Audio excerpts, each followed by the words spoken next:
Dernier tour d'inspection avant le grand jour, Jean-Paul Goudefanja connaît chaque mètre carré de ce jardin.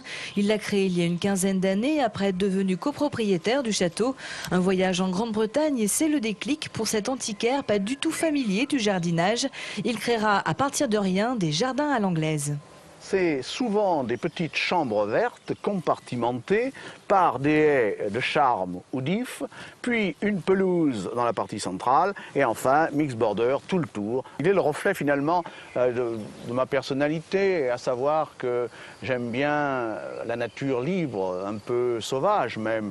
Domestiquer la nature sans qu'on s'en aperçoive, tout un art. Ils sont 2 à modeler cet hectare parsemé d'une centaine d'espèces, glanées dans la nature, ramenées d'Angleterre ou achetées chez les pépiniéristes du coin. Il n'y a pas beaucoup de plantes rares chez moi. Ce sont des plantes qu'on peut trouver si on s'en donne la peine sur le bord des chemins, dans les bois. Eh bien regardez, ça donne ça lorsque on les rassemble.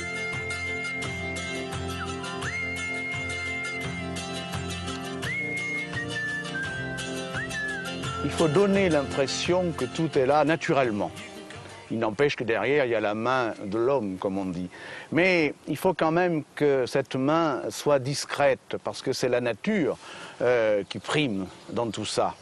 À 4 € l'entrée, la fête du jardinier aide à entretenir château et parc. Si Jean-Paul organise ces festivités, c'est aussi pour casser un peu la routine et rencontrer des gens. Ils sont 1500 à s'y rendre chaque année pour visiter stands de pépiniéristes, d'horticulteurs et d'artisans prodiguant leur savoir-faire. Côté animation, un défilé de haute couture se tiendra au milieu des allées. Avis aux amoureux des belles plantes.